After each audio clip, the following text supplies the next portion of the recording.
un U15 grupas puišiem kopā. Tātad atsaucība ir visai liela. Jā, ir diezgan liela, nesoties arī uz laikapstākļiem, un es domāju, ka ik viens izbauda šo dienu un ir priecīgi par sacensībām. Labi, bet kā jau katra komanda cīnās, un es atceros, ka vēstures faktus lasot 1935. gadā mēs pasaulē ierakstījāmies kā lielvalsts, basketbola lielvalsts, jā, saņemot Eiropas kausu. Par ko cīnās šeit jaunieši? Šeit jaunieši cīnās par Rīgas domas izglītības, kultūras un sporta departamenta Krasmalas kausu un arī veicināšanas balvām no Latvijas Basketbola Savienības. Ok, Mārtiņ, es saprotu, tu esi viens no dalībniekiem, kurš piedalās. Tieši tā. Kāds ir sajūta 4. maijs, tomēr svētki? Jā, ir pozitīvas emocijas, kopā ar draugiem atnākt uzspēlēt basketbolu, tas tās kā tusiņš un tā, vai patīkam. Ok, labi, Klau, sportisti arī viņi dzied, viņi arī dejo, viņiem ir arī mīļākās dziesmas. Kāda ir tava latviešu mīļākā dziesma?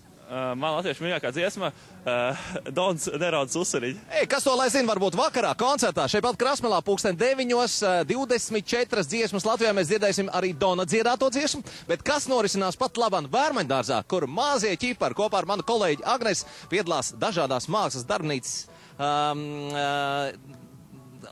lietu veidošanā. To tūlīt skatāmies.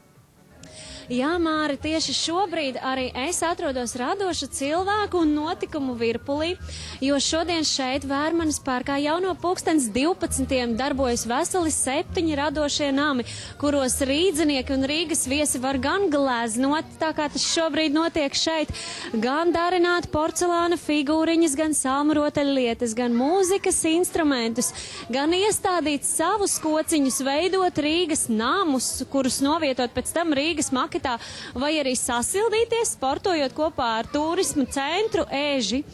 Un man blakus atrodas arī mazi mākslinieki. Iepazīsimies. Kā tevi sauc? Hilda. Ilza, cik tev ir gadi? 4. Hilda? Hilda tev ir vārdiņš, piedod. Hilda, tev ir 4 gadi. Ko tu tur tagad zīmē izstāsti? Piltu. Pastāsti man, kā tev šķiet, vai Rīga ir skaista pilsēta? Hilda? Pastāsti, kā tev šķiet, vai Rīga ir skaista pilsēta? Ir. Un kas tev Rīgā patīk vislabāk? Tu pasaki. Nē, tu.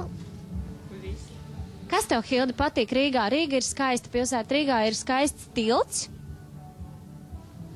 Un tavs tilts būs zilā krāsā? Upe patīk. Tā būs upe.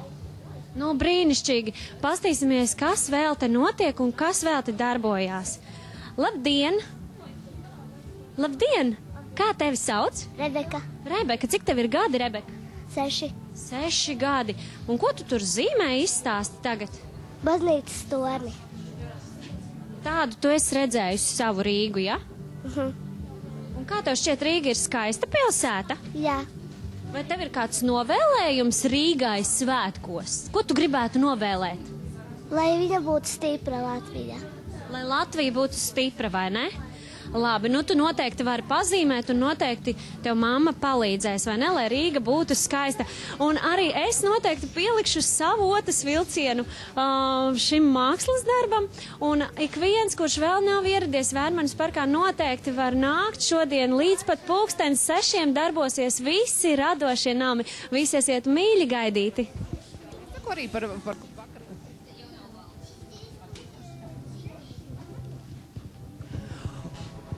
Un mēs atkal atgriežamies 11. novembrī Krasmalā, kur valda sportiskas gars, un šeit man blakus stāv arī Dzindra Busenberga. Labdien, Dzindra!